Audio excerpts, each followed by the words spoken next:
Muy, pero muy bienvenido, mi estimado telepensante.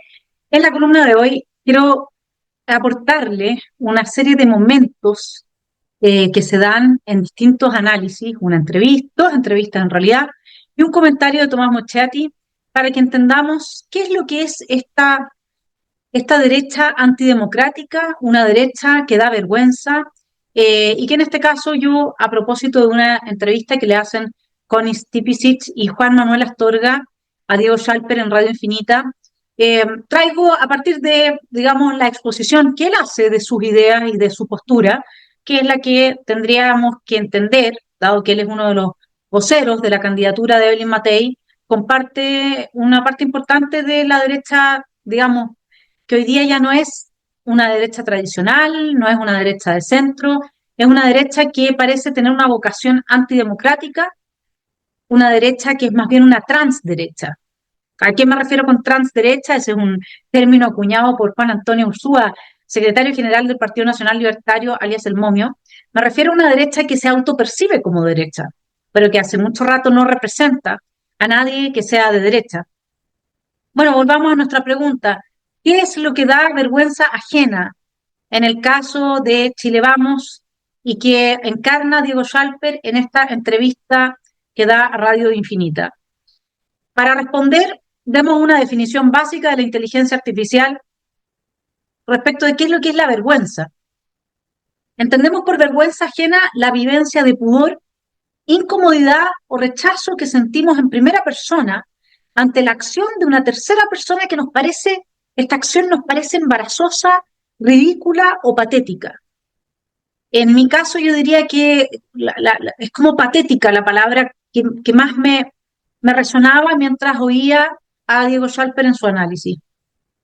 Clemente, mi hijo del medio, siempre me decía: mamá, la gente no se va a acordar de lo que le dijiste, sino que de cómo los hiciste sentir. Y por eso es que titulé esta entrevista como lo hice, qué vergüenza.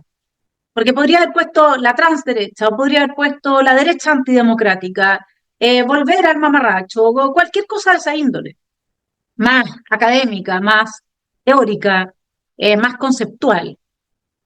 Pero lo que me queda a mí de esta entrevista que vamos a desmenuzar y analizar es vergüenza. Y, y eso no es algo menor, porque se supone que podría haber una segunda vuelta, por ejemplo, entre Jara y Evelyn Matei. Y la pregunta que surge después de todo el análisis que he preparado para ustedes es: ¿sería yo capaz de votar por Evelyn Matei? Y mi respuesta es no.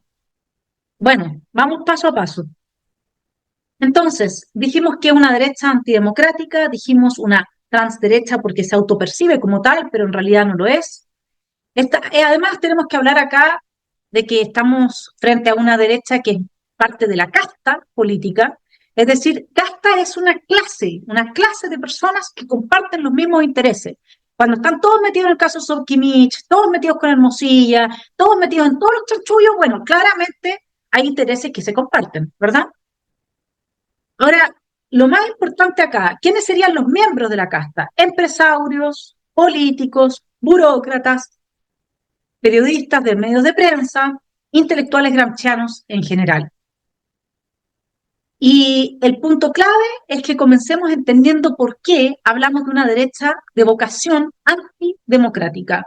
Los dejo con Diego Schalper. Nadie más. Conozco, Connie, en otra parte del mundo, una oposición que gane con el 62% y a los 5 días se vaya a sentar a la moneda para conversar con el presidente, que ha hecho básicamente de la opción contraria una apuesta gubernamental para construir una salida constitucional. No conozco otra oposición en el mundo que construya un acuerdo previsional como lo que hemos hecho. No me imagino a Bolsonaro en eso, no me imagino, por supuesto, a Alberto Fernández ni a la Cristina Kirchner en eso. Entonces, acá nosotros hemos demostrado ser una oposición con sentido de Estado. ¿Y cómo va a gobernar Evelyn Matei? Con sentido de Estado.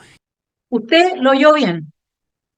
Diego Schalper dice, no conozco en otra parte del mundo a una derecha que gane con el 62%. A ver, primero que todo, aquí hay una mentira enorme, ¿no? O sea, la derecha no ganó en contra del mamarracho. Acá los políticos tuvieron que esconderse porque sabían por la segunda papeleta que si ellos aparecían, la gente con tal de castigarlos era capaz de aprobar el mamarracho. Sí es que el nivel de mentira en el que se mueven. Bueno, sigamos con el argumento de Diego.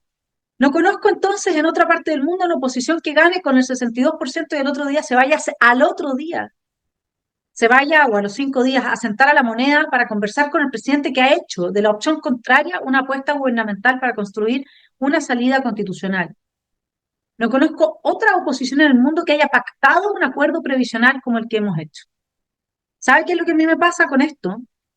Primero que como vamos a ver a través del análisis de Tomás Moschetti, el acuerdo previsional es una bomba nuclear a nuestro país, para variar. Es el avance del mamarracho, también, rechazado por el 62% de la ciudadanía. 62% de la ciudadanía que no es de derecha, que no votó en contra del mamarracho porque siguen y todos votan por Diego Schalper y Chile Vamos, ¿verdad? Bien. Sino que además, lo que es impresionante es que él se ufana. La palabra que más me venía a la mente, por mucho que parezca una palabra un tanto no muy usada, ¿no? Es ufanarse. Se ufana, se felicita a sí mismo de haber ido al par de días a sentarse a la moneda traicionando la fe pública, a negociar con la extrema izquierda antidemocrática que les dio un golpe de Estado.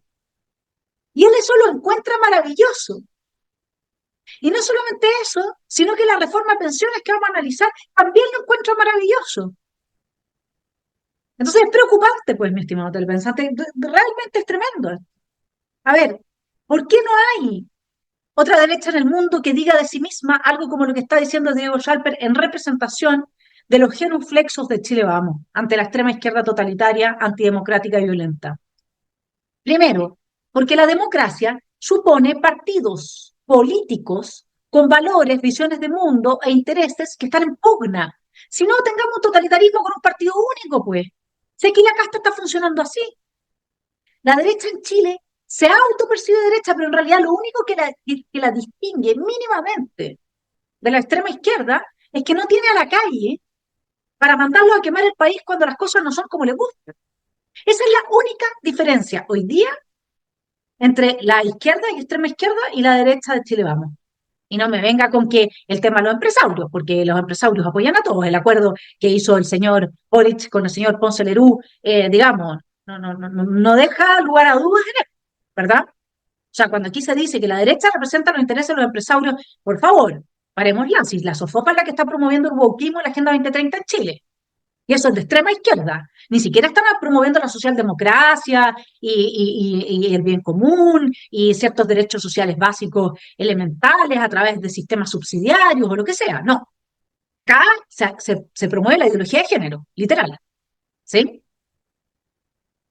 Entonces, es realmente preocupante que habiendo ellos hecho un segundo proceso constitucional que también fracasó.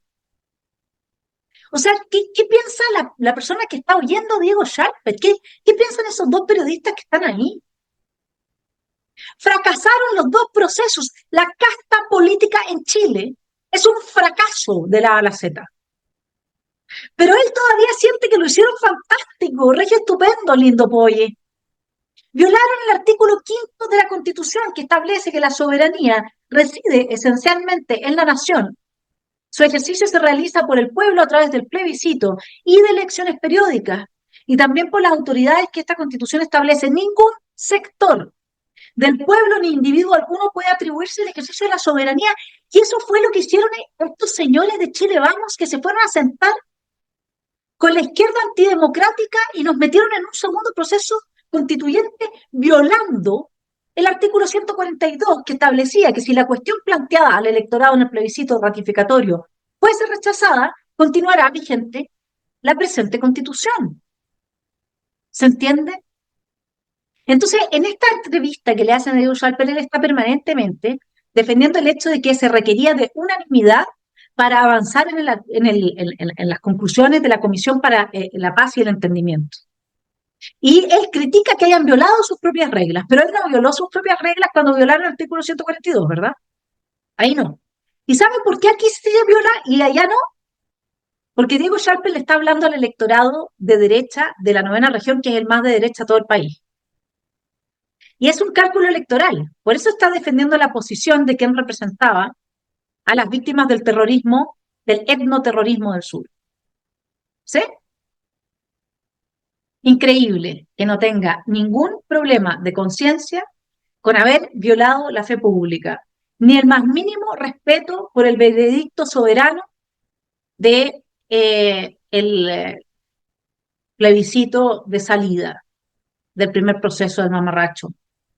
Y ahora, por eso, como no tienen absolutamente ninguna autocrítica, no, conscientemente no aceptan absolutamente nada más que ellos son buenos por haberle entregado nuestra constitución, nuestras instituciones a la extrema izquierda en 2 ocasiones.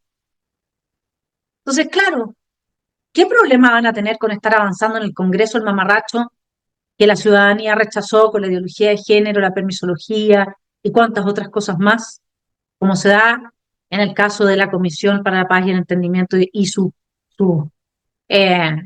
propuestas, sus 22 propuestas para el país? Vámonos a ver algo de esto, ¿no? Porque si usted me puede decir, no, pero lo que tú estás diciendo respecto de las conclusiones de la Comisión para la Paz y el Entendimiento no puede ser, porque tú en el fondo lo que estás diciendo es que ahí se está avanzando el mamarracho y que de nuevo se está violando la soberanía de los chilenos, que nos opusimos, y recuerde bien que contra el mamarracho votó en proporción mayor número de miembros de pueblos indígenas que del chileno que no se identifica como tal. Pero vamos entonces con Adolfo Millagur, que va a ser otro de los insumos que vamos a tener en esta columna para ir analizando. Una entrevista que le hace Néstor Aburto en Bio Bio. Él fue uno de los integrantes de esta comisión. Lo dejo con Millagur. Dentro de estas propuestas, usted me va corrigiendo, pero entendemos son cerca de 22 propuestas que se ponen sobre la mesa y que va desde el reconocimiento constitucional, que no es el reconocimiento en sí a los pueblos, sino de la existencia del pueblo indígena previo, obviamente, a lo que es la República, ¿verdad? Bueno, precolombino. Ese es un acuerdo, es uno de los acuerdos que está ahí, pero es que es un acuerdo que no debería ser ninguna novedad porque en los 2 procesos constituyentes se debatió demasiado y después en el último hay un texto que es prácticamente el mismo que hoy día se propone también al país. No quisimos discutir, entiendo ya hay un consenso político que se dio y no debiera haber gran dificultad en eso. Imposible más claridad, ¿no es cierto? O sea, como la casta política acordó en los 2 procesos constitucionales que ellos van a ser reconocidos como pueblo originario, de lo que se sigue un quilombo, mi estimado telepensante, pero de marca mayor. Porque eso significa que tienen derechos ancestrales sobre todo aquello que nosotros les usurpimos. Esto es abrir la caja Pandora. Pero bueno, aunque fue rechazado democráticamente en 2 sendos procesos constitucionales, que nos salieron caros, no, porque ya es un acuerdo que ya está allá de la casta política. Globalismo puro y duro. Pero en esta ocasión no vamos a entrar en esa lista. Bueno, esto es extremadamente peligroso, porque la derecha tradicional hace rato que no representa a nadie de derecha. Todo lo que hacen responde a sus intereses de miembros de la casta política. Y han legislado en contra de los chilenos permanentemente desde el segundo proceso constitucional hasta la ley de pensiones. Y lo más peligroso que vamos a observar en esta columna es que no tienen idea de la realidad, ni política, ni económica, ni cultural de Chile. Los dejo con un pequeño botón de muestra de lo perdidos que están. Y restricta el terrorismo, porque yo me imagino que a esta altura, los que en la primera etapa de este gobierno hablaban de volver al Gualmapu, a esta altura ya serán capaces de reconocer también dijo que el eso, terrorismo no es adecuado. Usted está en lo correcto. Yo creo que negar eso sería no querer ver la realidad de que estamos viviendo nosotros, lo que vivimos en el Gualmapu. ¿Se da cuenta? Schalper cree que la idea del Gualmapu ya quedó atrás, mientras que Millaugur vive en el Gualmapu. Así de simple. ¿Sí? Ahora, vamos un poco con la reforma previsional que Schalper defiende y dice como otro de los grandes logros de esta derecha de los acuerdos que él encarna y representa. Y vamos a ir paso a paso con un análisis muy bueno que hace Tomás Moschetti. Partamos con las primeras ideas. Muchos dirán que ganó la oposición porque se mantienen las AFP y aumentará la cotización que ellas administran. Pero mi impresión es que en verdad ganó el oficialismo. ¿Y por qué? Gana porque logra un acuerdo al que no pudieron llegar ni Bachelet ni Piñera. Pero hay otra razón que me parece mucho más relevante. El gobierno sufrió una derrota aplastante en el primer plebiscito constitucional. Y ahí estaba el proyecto previsional del gobierno, en ese proyecto constitucional. Ahí se terminaban las AFP. Todo lo que el gobierno logre después de esa derrota es una victoria. Aunque todos cedieron, el gobierno tiene una ventaja, porque lo que obtuvo el oficialismo, lo que ha obtenido Gabriel Boric es para siempre. Y lo que se dio entonces, por lo tanto, la derecha es para siempre, es permanente. En un futuro la izquierda solo podrá seguir obteniendo más cosas de las que quiere. Es una victoria estratégica. Y cuando haya problemas de financiamiento, ¿cómo se va a solucionar esto? Con más Estado, no con más mercado, como querría la derecha. Estratégicamente gana la izquierda porque lo que obtuvo la izquierda es para siempre y la derecha no podrá obtener un retroceso a las posiciones anteriores. No solo eso, en la reforma hay algo de lo que quería la izquierda, eso de cuentas, usted lo debe haber escuchado alguna vez, cuentas nocionales. Hay algún nivel de, lo que no quería la derecha, de reparto, y hay un aumento del tamaño del Estado. Reitero entonces, gana la izquierda. Más claro, echarle agua. Pero yo al análisis de Tomás agregaría dos aspectos que considero centrales. Él también los aborda, pero no desde la perspectiva que quiero poner énfasis yo. A ver, esto de que se reduzca el encaje, que es el capital de seguridad que tienen que tener las AFP para la contingencia, de manera de aumentar la competencia, hace, como dice Moschetti, que el sistema sea más inseguro. ¿Qué sucede si el día de mañana, como pasó con la crisis del 80 y los 5 grupos económicos en este país que destrozaron la economía del país? Y por eso hubo que cambiar las reglas, no más laissez-faire, pongamos reglas, regulemos, los bancos tienen que tener encaje, tienen que tener respaldo, etcétera. Pasa que si acá una o dos AFP fallan en una determinada crisis económica, como la que se está provocando ahora por el alza de aranceles de Donald Trump, no van a tener con qué responder. Y en ese momento se deslegitima todo el sistema en el que se sostiene el neoliberalismo en Chile, es decir, la columna vertebral de nuestro modelo económico subsidiario es el ahorro. El capitalismo es una realidad en Chile gracias al ahorro que tenemos a través de las AFP. Si usted destruye las AFP, nos transforma en socialistas. ¿Y qué mejor manera de destruir las AFP que lo que siempre hace la izquierda, la extrema izquierda, ¿no es cierto?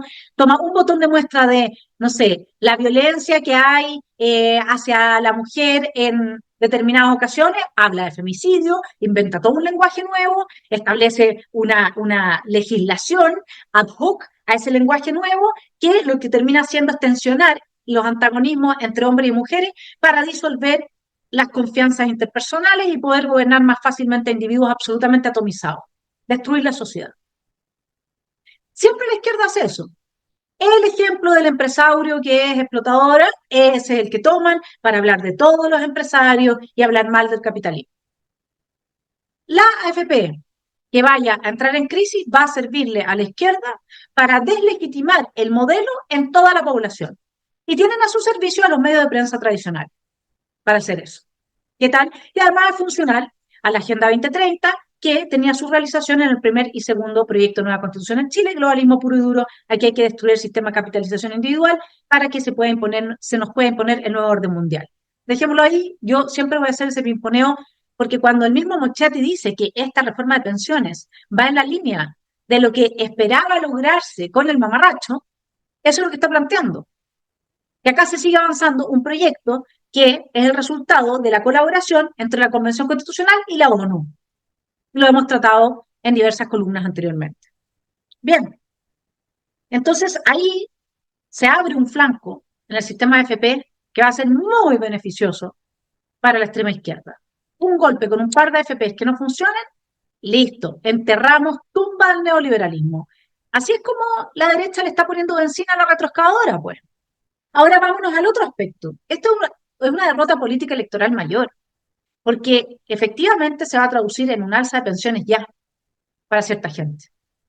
Y esa gente va a percibir que ese mayor ingreso es gracias a este gobierno, a pesar de que este gobierno destruyó la economía, no hay trabajo, la inflación, etcétera, pero le va a dar el premio al gobierno. No va a decir, ay, qué bueno que Diego Schalper y la derecha los acuerdos acordaron, démosle el voto a la derecha. Eso no lo van a decir.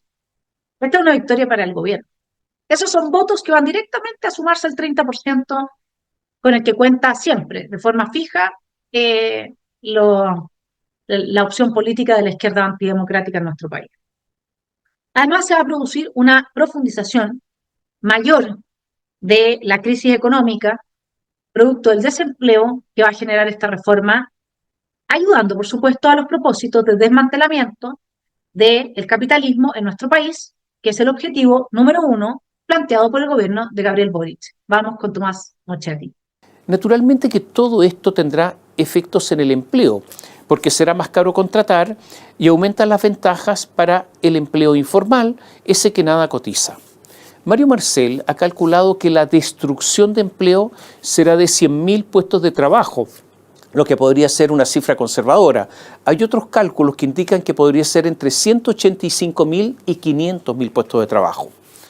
Por si fuera poco, esta reforma de pensiones que Schalper celebra con tanta algarabía aumenta el tamaño del Estado con la creación de un fondo autónomo de protección previsional que va a administrar el 1% del PIB en manos de los políticos.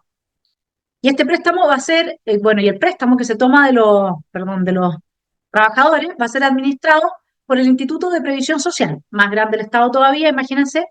El monto es una monstruosidad y no va a estar reflejado en las cuentas del gobierno central. Entonces, ¿cómo es posible que se celebre esto?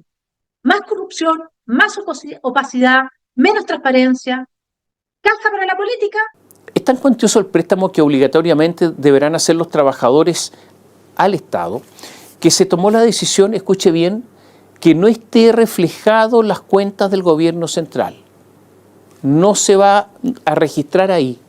Estará oculto, así como la deuda de las empresas públicas. Según el informe entregado por Mario Marcel, en el año 2050, 25 años más, la deuda con los trabajadores será de un enorme 10% del Producto Interno Bruto. Esto es una cifra formidable. Y esto es lo que dice Marcel que se puede financiar.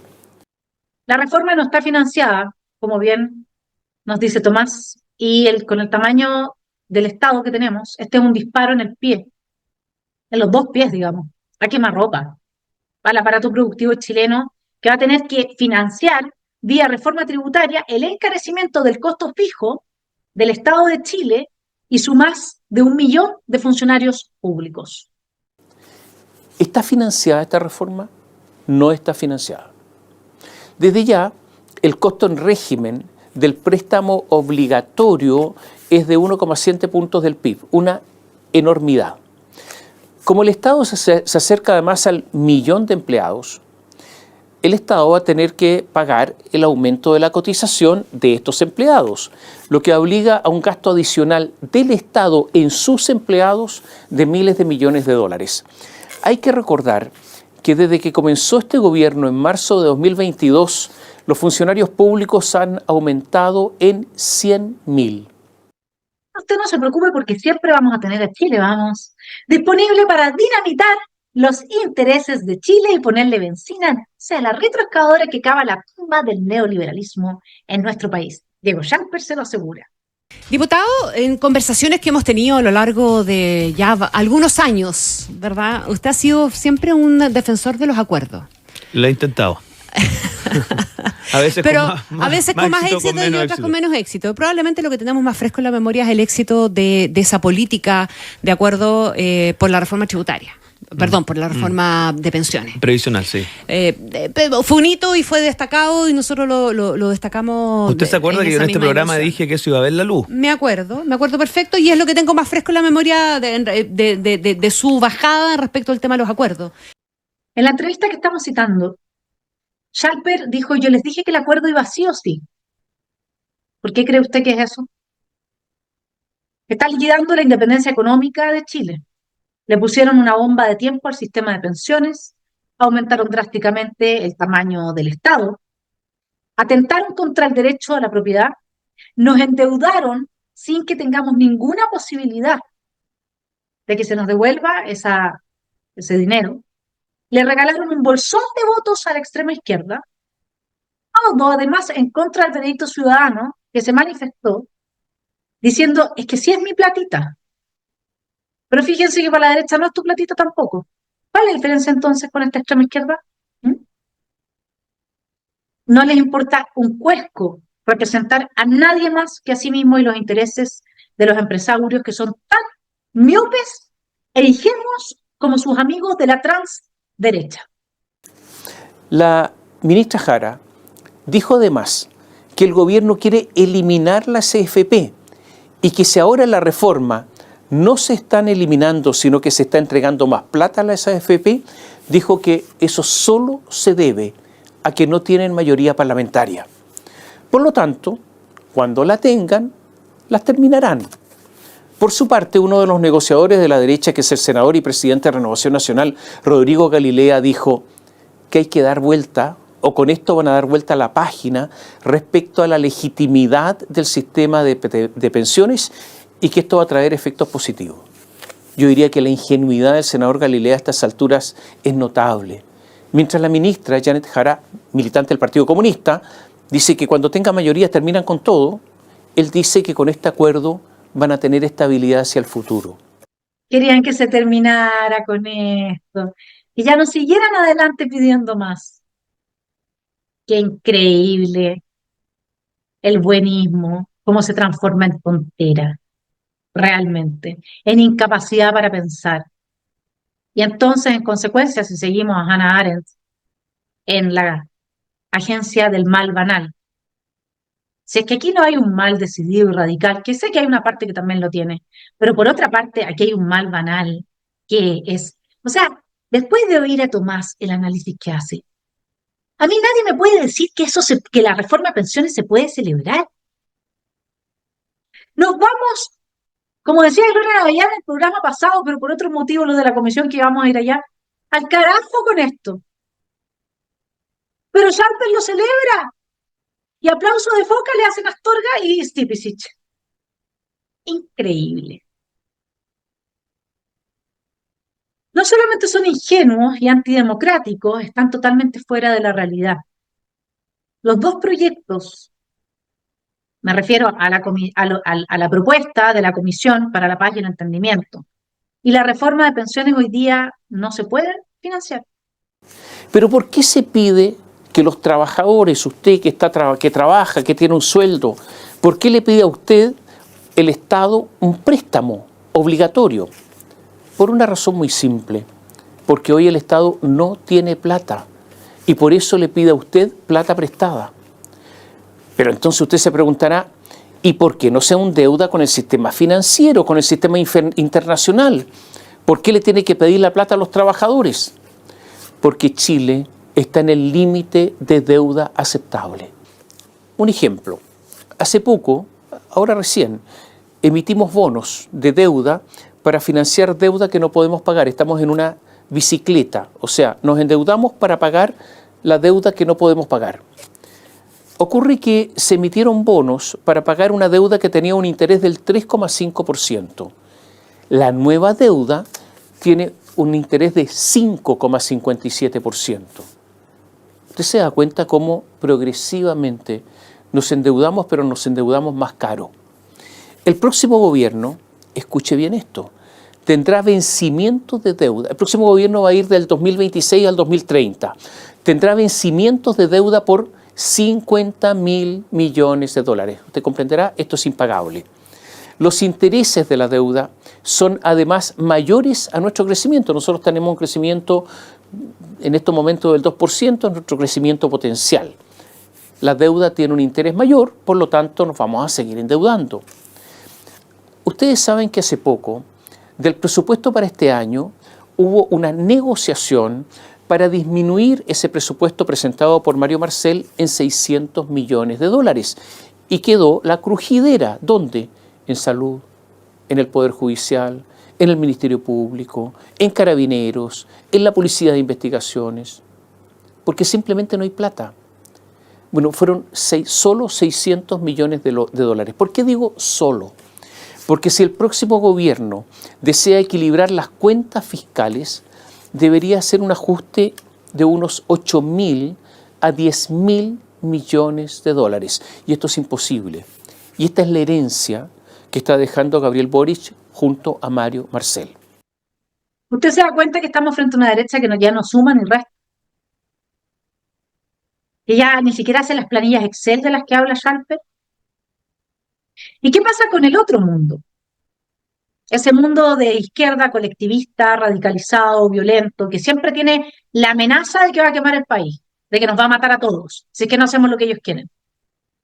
¿Cómo piensan ellos respecto de los números? Bueno, lo dejo de nuevo con Miyagur. La CONADI hoy día tiene un presupuesto que son 65.000 millones al año para gastar en batería de tierra.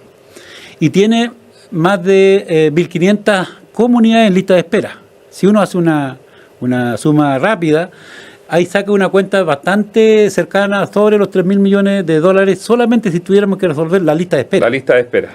Entonces, y luego más las que potencialmente pueden reclamar, más las otras comunidades que los están que no tienen los títulos porque no que también están en el informe. Sí, entonces, eso lo leí. uno si saca la suma total de todas estas variantes, no es que nosotros inventemos, es lo que efectivamente hoy día la CONADI con la ley indígena tiene comprometida para poder resolver el conflicto en materia de tierra. O sea, los 4.000 millones de dólares ya están comprometidos ya. ¿Quién votó por eso? ¿Quién está a favor de eso? ¿Quién está entregando toda esa plata? Pero aquí hay otro punto también que es importante de la cita que yo le pongo de esta entrevista, que es que Miyagur afirma que con ese monto se resuelve en principio, lo vamos a ver después, el conflicto solo en materia de tierras. O sea, el conflicto en otros ámbitos sigue adelante.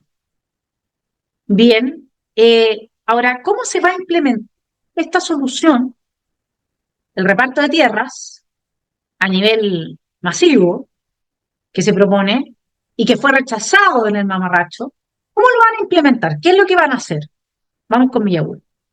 Prácticamente los temas ya residuales deberían llegar al tribunal, porque se supone que antes está la agencia de reparación y todo el proceso que tiene que crearse en el Parlamento para poder... la institucionalidad de esa agencia, claro. Entonces, el tribunal debería ser como la última ratio de buscar solución a un problema que no tuvo solución en lo inmediato, en la institucionalidad que van a ser, se supone, creada a partir de estas recomendaciones. ¿Banco de tierras que se habló en algún momento?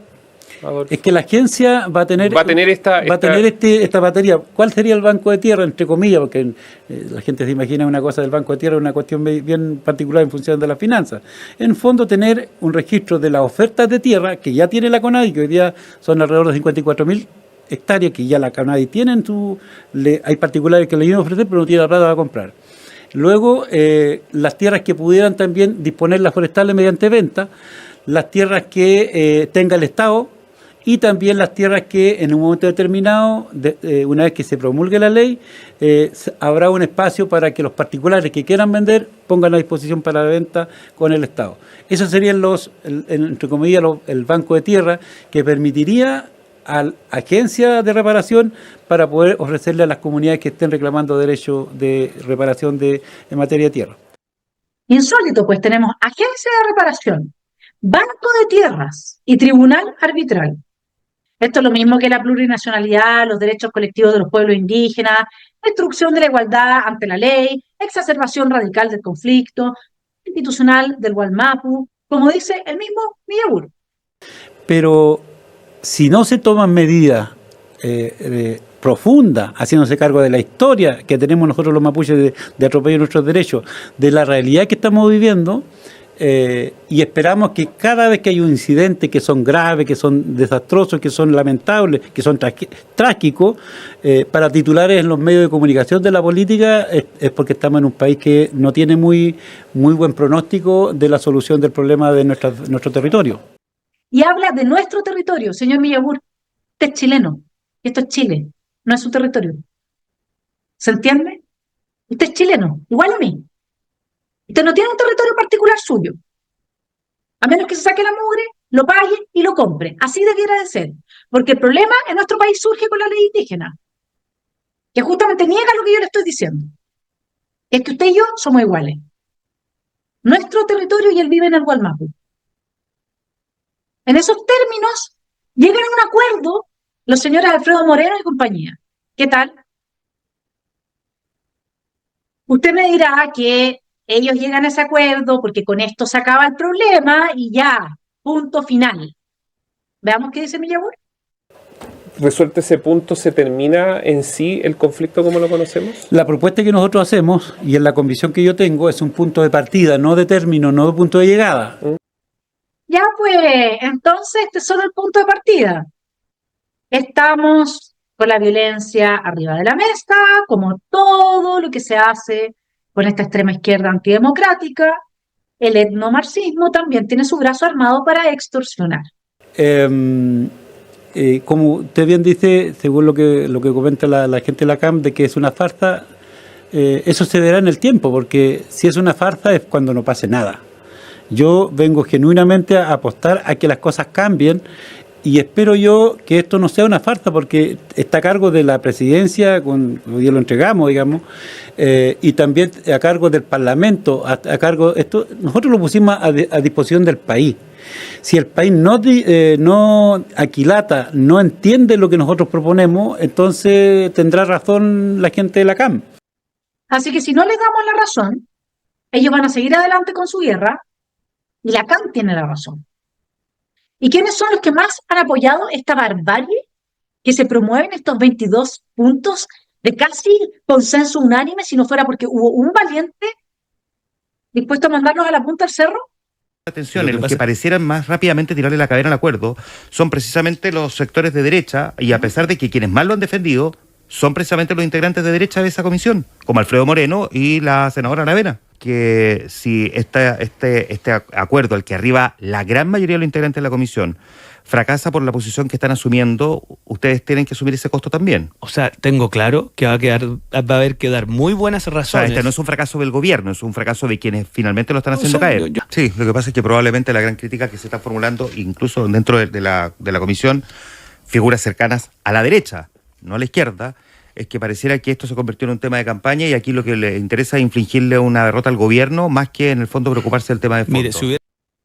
¿Cómo es posible entonces que los miembros de la derecha de la comisión sean los que más apoyaron estos resultados? Bueno, porque esta es una transderecha, no tienen ninguna densidad ideológica, no son de derecha en lo más mínimo. Y se lo voy a comprobar con dos ejemplos que da el mismo Schalper en la entrevista que estábamos citando. Schalper no sabe lo que es el colectivismo o no tiene absolutamente ninguna sensibilidad ideológica frente a la distinción entre colectivismo e individualismo. Es más, él es colectivista. Lo dejo con una parte, porque repitió esta idea varias veces, decía que por qué no hay mateísmo, y si había lavinismo y había piñerismo, porque a diferencia de los otros que eran caudillos de la derecha, Matei no es un caudillo porque le gusta trabajar en colectivos. Colectivos. Tome nota de esa palabra. Es tan ignorante en materia ideológica que no sabe que el primer fundamento, el primer axioma de una teoría filosófica, que es el marco de la Weltanschauung, de la cosmovisión política de un político, es justamente si es individualista o es colectivista. Vamos primero con Schalper. Porque ella funciona en lógicas colectivas. Y yo creo que lo que ha quedado demostrado con la entrada de Diego Paulsen, con los voceros y con lo que viene ahora, que es el equipo político y los equipos territoriales, es que aquí esto no es un desafío de una persona en particular, es un desafío de un equipo colectivo. A ver, cuando usted es individualista, usted afirma que existen derechos fundamentales inviolables anteriores a la existencia del Estado, que todos los individuos son iguales ante la ley. Usted defiende la libertad individual y la autonomía de la gente y su independencia respecto del Estado y respecto de cualquier otro tipo de colectivo. Cuando usted es colectivista, no hay derechos individuales que sean más importantes que el derecho del colectivo, ¿se entiende?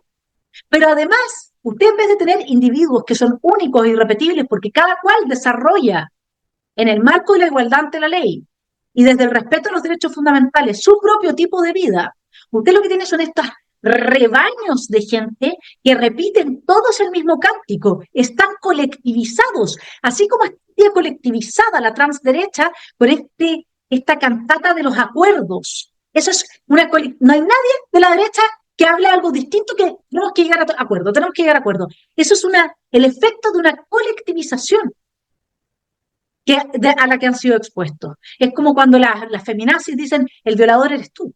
No hay ni una que no diga eso, ni una. No dice lo mismo. Es como cuando el marxista dice, no, es que la ley de la historia y entonces los burgueses tienen que ahora sucumbir porque la ley de la historia dice que si antes sucumbieron los aristócratas, luego los burgueses y así vamos a tener la igualdad. Es adoctrinamiento puro y duro.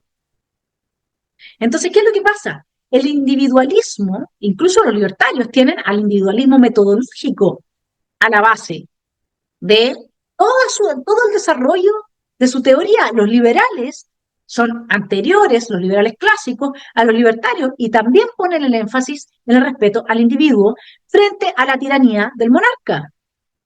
La división de los poderes del Estado tiene que ver con el respeto al individuo, los check and balance. Entonces, que Schalper hable de colectivo y de la colectivización es francamente preocupante.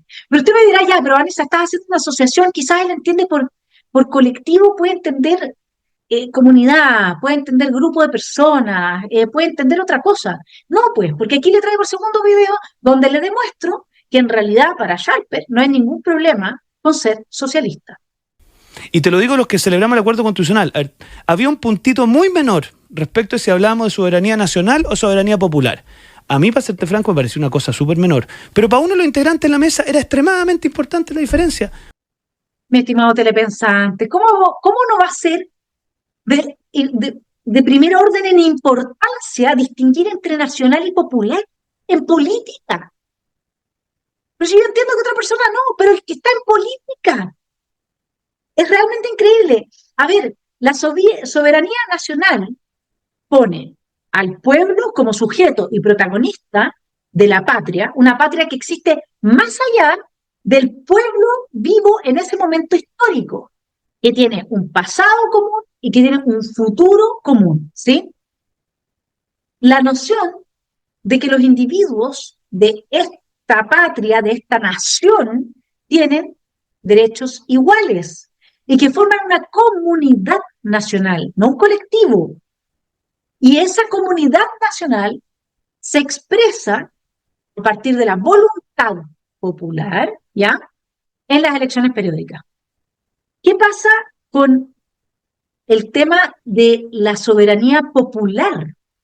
La soberanía popular no se enfrenta a ningún límite para su expresión, su dominación en la tiranía de las mayorías, de la que se hace cargo el federalista en la discusión constitucional norteamericana. O sea, es que estamos hablando de una ignorancia tan supina, tan radicalizada, de parte de un abogado que tiene doctorado en Derecho. que francamente no puedo yo decir que es ignorancia. Que un hombre que tiene esa formación me diga que da lo mismo nacional o popular. Popular es que no se respetan los derechos de ninguna minoría si es que la mayoría manda que Chile ahora tiene que ser una anarquía, una plurinacionalidad. Por eso era tan importante respetar la Constitución y por eso fueron a buscar Constitución, la extrema izquierda con su golpe de Estado. ¿Se entiende? Porque mientras hay Constitución y se respeta, no puedes pasar a llevar, por mucha mayoría que logres, no puedes pasar a llevar los derechos de las minorías, derechos que son los mismos derechos, a la libertad de expresión, a la propiedad, etcétera, que son los mismos que compartimos todos. ¿Sí? No se los puedes quitar.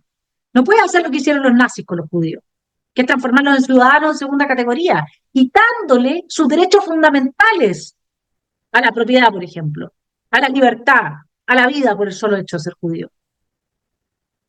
¿Se entiende? Entonces, ¿cómo? Es que yo francamente me parece impresionante que siendo la soberanía nacional compatible con el liberalismo clásico, con lo que una derecha, que no es transderecha, una derecha que tiene convicciones filosóficas y antropológicas profundas, me parece increíble oír de una persona que dice ser de derecha que no importa la distinción entre soberanía nacional y soberanía popular. Realmente, ahí es donde yo le compruebo a usted que está muy bien puesto ese adjetivo por parte de Juan Antonio Ursúa, de la transderecha, que refiere a el hecho de autopercibirse y no al hecho de ser, ¿ok? A ver, la soberanía nacional, le leo, merece el calificativo de liberal clásica en cuanto tiene de contraposición a la soberanía del rey, más por adición de ideas como la de que surge de una comunidad de ciudadanos con derechos iguales o la de que puede retirar el poder que le haya otorgado un gobernante si te viola las leyes. La soberanía popular tiende al poder absoluto, ungido por la supuesta legitimidad de la voluntad popular. Es Rousseau versus John Locke. Es el padre del totalitarismo versus el padre del liberalismo. Pero para Scheiper no hay ninguna diferencia. ¡Qué vergüenza! Por eso tuve que titular así esta columna. Bien, vamos entonces ahora a las otras características de esta derecha de vocación de esta transderecha de vocación antidemocrática, que da vergüenza, que forma parte de la casta, que son ignorantes, que son inocentes, pero también son malintencionados. Yo quiero mostrarle primero esto de que es parte de la casta, porque en esta entrevista Astorga y Stipicic muestran cómo van primero presionando a Scheiper para que él acepte que la unanimidad no era importante en el caso de las conclusiones de la Comisión para la Paz y el Entendimiento. Pero después vamos a ver cómo también mienten en favor de él.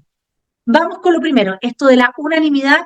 Miren, fueron tantas las veces que lo presionaron, como exigiéndole, como si ellos estuvieran colegislando y fueran del mismo partido, exigiéndole a él que acepte estas 22 propuestas, a pesar de que, como ellos mismos dicen, todavía no está el texto, o no está, digamos, disponible. Aunque se viole con ello la unanimidad.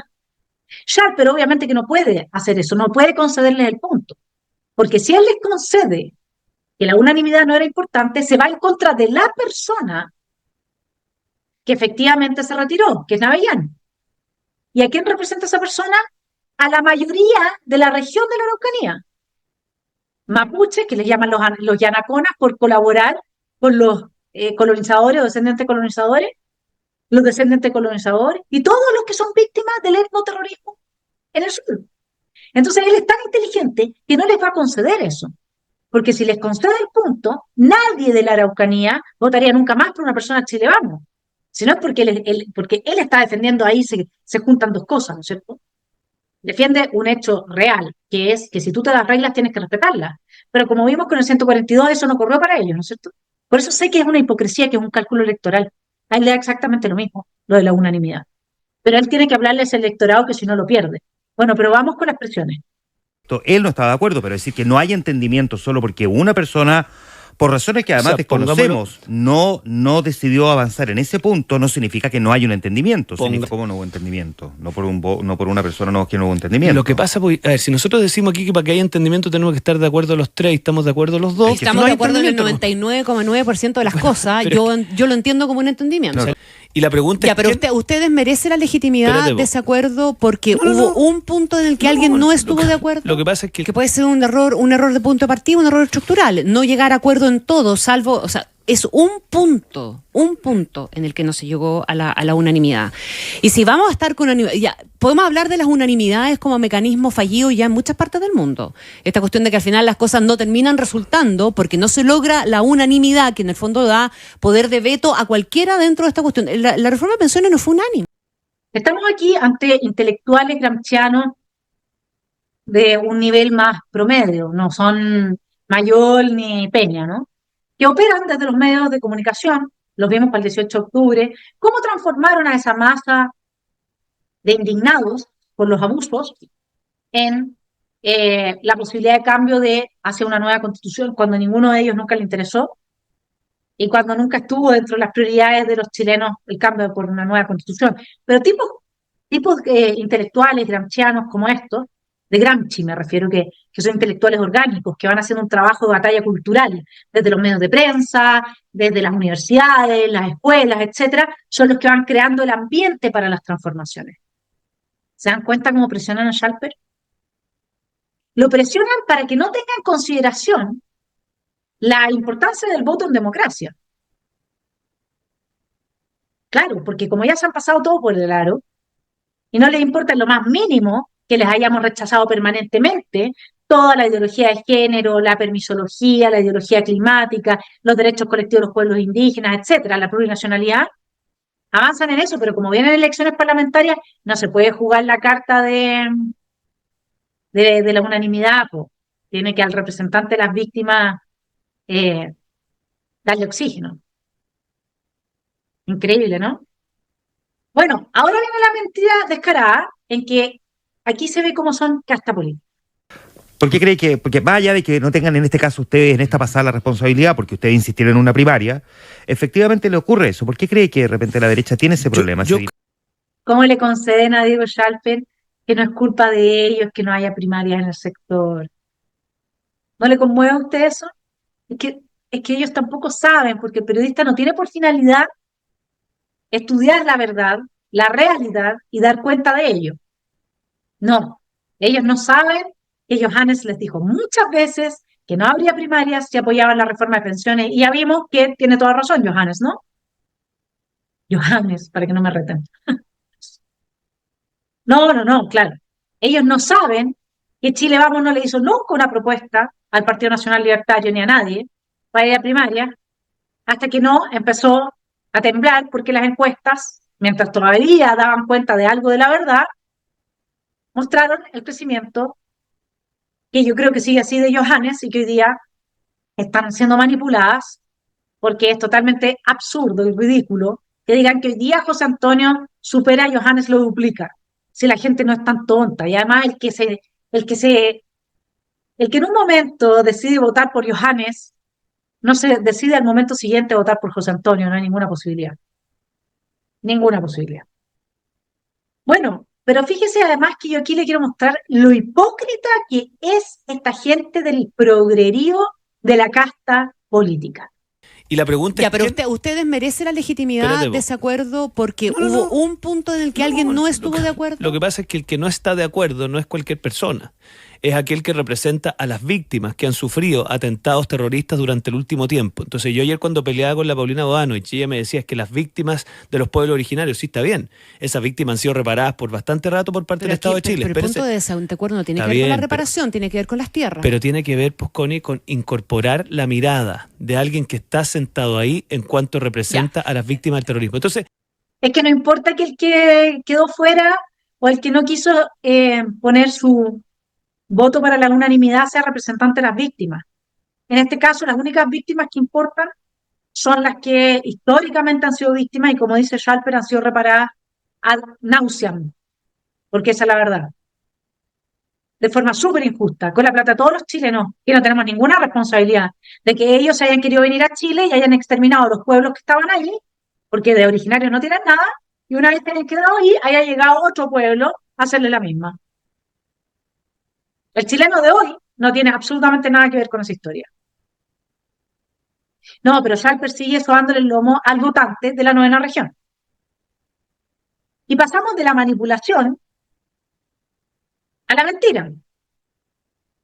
Lo dejo con el representante de la señora Evelyn Matei. Tenemos que tener claro, Connie, que lo más probable es que enfrentemos una primera vuelta, no con todos los candidatos de las derechas. Yo sigo pensando que lo más probable es que Johannes Kaiser se baje. Y se baje porque si usted ve las últimas encuestas ha ido denotando un estancamiento, Sí. por lo tanto lo más probable, lo digo con el mayor de los respetos, es que enfrentemos una primera vuelta con José Antonio Kast, posiblemente con Francesca Muñoz también, y en eso nosotros vamos a seguirle hablando a los electores de esos mundos, pero no vamos a polemizar con esos mundos. Entonces se bajaría mi hermano Johannes, que hace rato que duplica a José Antonio Kast, pero no se bajaría la candidata del social cristiano, que ni siquiera aparece en las encuestas. Es bastante absurdo, además teniendo en consideración que Johannes ya dijo que no se baja bajo ninguna circunstancia. Y cuando vaya en la papeleta, nosotros le vamos a dar vuelta, Diego, a todas tus mentiras. Porque ahí vamos a mostrar que no se bajó, que Johannes sí es confiable, que él no quiebra sus propias reglas ni traiciona su palabra. En contraste con personas como tú y tantos otros de Chile Vamos, que siguen avanzándonos el mamarracho en nuestro país, que da vergüenza ver lo que están haciendo en la esfera pública.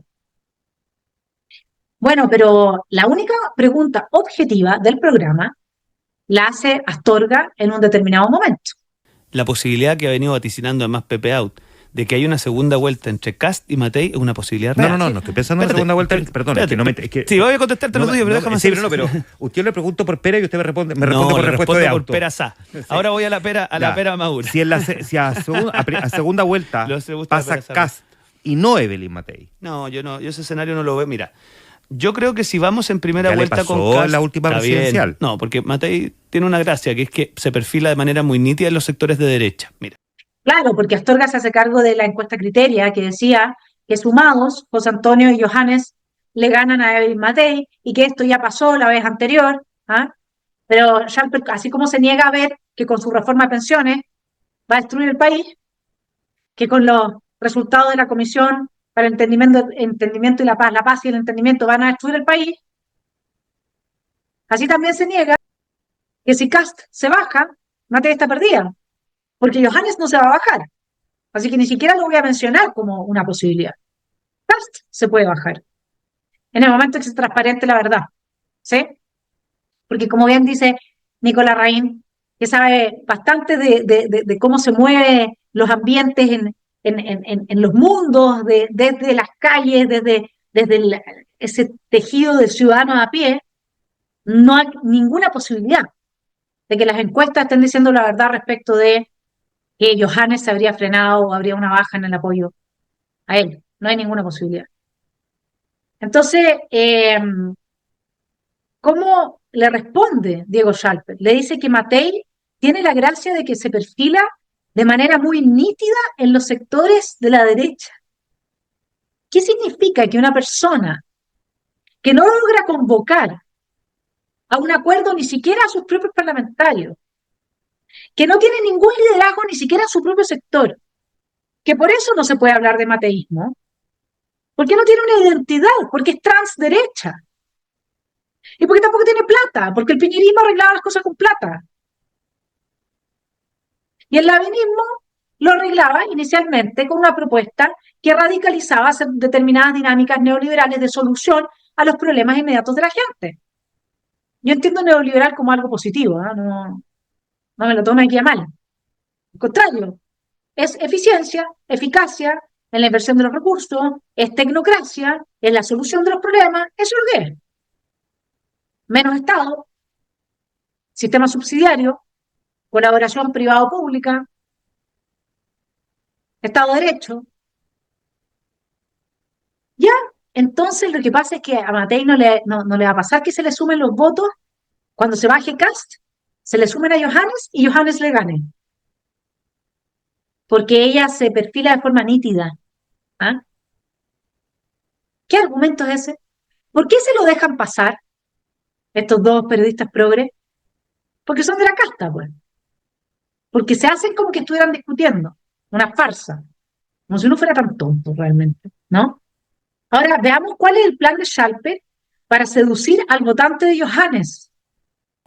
Yo creo que ese escenario evidentemente es un escenario distinto. Yo creo que los electores de Kaiser efectivamente concitan el apoyo de ciertos sectores de derecha, pero el voto de Kaiser, y eso no hay que menospreciarlo, es de ciertos sectores antisistémicos, que fíjate lo que te voy a decir, se los disputa con Parisi, se los disputa probablemente con Marco Enrique, una cosa bien curiosa, que hay gente que está cabreada de por decirlo tradicionales. Exactamente.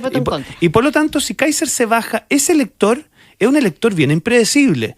Yo tengo la sensación que en ese escenario nosotros tendríamos que hablarle a los vectores de Kaiser. ¿Cuáles son los vectores de Kaiser? En una frase, la gente que está cabreada de la burocracia estatal, la gente que está cabreada de la burocracia internacional, la gente que siente que los servicios públicos abusan de ella. Y a ese mundo, evidentemente, tenemos que hablarle. Se abre un escenario distinto, y a los sí. Antivacunas. Entre otros. Déjeme ponerlo en un escenario. Los terraplanistas de la política. Ya, o sea, se ríen todos los terraplanistas, etcétera, porque no les gusta el Estado, porque se sienten abusados por el Estado, se sienten que las cosas no funcionan, sienten. No es que eso sea una realidad. El votante Johannes siente, tiene una hipersensibilidad antisistémica. Y el mismo de París y de Meo. El fin de semana, para el Día de la Madre, estuve con una sobrina hermosa, que se sabe de memoria una canción que se titula Rata de dos patas. Yo se los dedico con mucho cariño y sentido del humor a quienes están haciendo este trabajo de manipulación, de engaño, mentira. ¿Y sabe por qué me atrevo incluso a hacer la asociación? Porque esta cuña de la Constitución que yo le muestro a continuación está realmente muy por debajo del alto nivel intelectual que yo estoy demostrando con la asociación de esta canción de la rata de las dos patas. Lo dejo para que se ría un poco y no me digan siempre que todos terminan deprimidos conmigo. Si yo no quiero ser como Tomás Moschetti. Tratando de apelar un poquitito a los votos de centro, porque se había visto a Evelyn Matei dándole mucho la pelea a los votos KK, Kaiser, y dejando de lado... Ahora es KKF, po. Kaiser, bueno, casi Francesca Muñoz. También. O KKM, en este caso. Pero sí, mejor dejémosla de lado. Ya, pero no se enfade.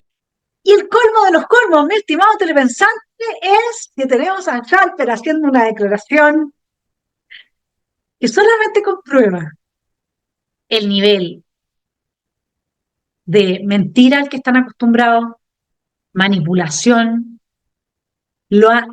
cómo observan ellos al votante. Si es que nos desprecian.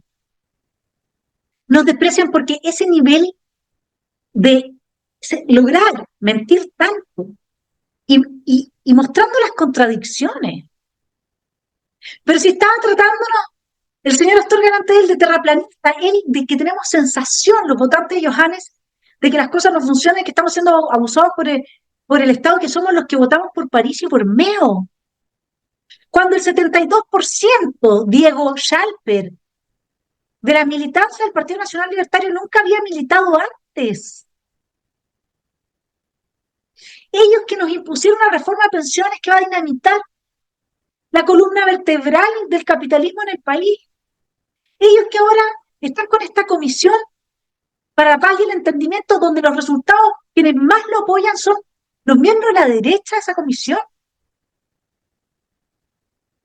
Ellos ahora nos dicen, lo dejo con Diego Schalper, para que terminemos con una nota de humor. Esta columna, que no puede hacer otra cosa que dejarnos extremadamente preocupados. Entonces, en ese marco, nosotros lo que creemos es que hay que tener un fair play con el mundo de las derechas o de las derechas con vocación de oposición, y en eso tenemos que mantener un fair play. Rata de dos patas, te estoy hablando a ti. arrastre